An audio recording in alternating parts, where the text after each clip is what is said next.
இங்க வந்து பார்க்க சொல்லுங்க தயவு செய்து. இங்க வந்தாருன்னா உள்ளே கூட விட மாட்டாங்க, அவ்வளவு கோவத்துல இருக்கிறாங்க மக்கள் இங்க. வெள்ளம் பாதித்த கடலூர், விழுப்புரம் பகுதிகளுக்கு துணை முதல்வர் உதயநிதி வந்தால் அவரை மக்கள் உள்ளே விட மாட்டார்கள் என பாட்டாளி மக்கள் கட்சி தலைவர் அன்புமணி ராமதாஸ் செய்தியாளர் சந்திப்பில் தெரிவித்துள்ளார். இதுதான் கேட்டா திராவிட மாடல், இதான் மாடல்.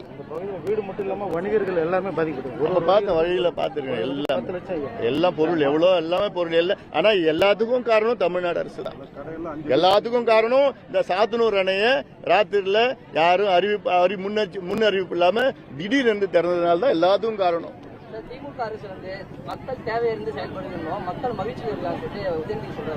இங்க வந்து பார்க்க சொல்லுங்க தயவு செய்து. இங்க வந்தாருன்னா உள்ளே கூட விட மாட்டாங்க, அவ்வளவு கோவத்துல இருக்கிறாங்க மக்கள் இங்க.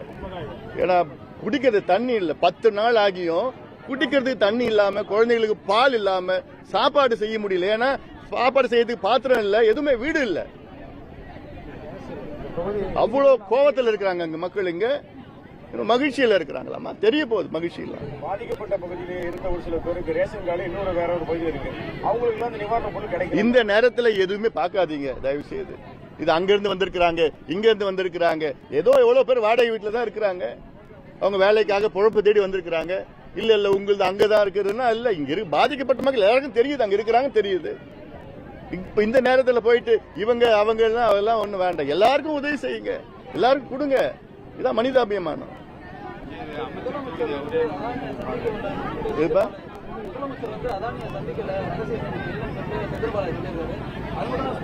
அதானி வந்து சித்தரஞ்சன் தெருவில் போய் டீ குடிச்சிட்டு போனார் நினைக்கிறேன். அதுக்குதான் சென்னைக்கு வந்து ஸ்பெஷல் பிளைட்ல வந்து சித்தரஞ்சன் தெருவில் வந்து டீ குடிச்சிட்டு திருப்பி ஊருக்கு போயிட்டார்.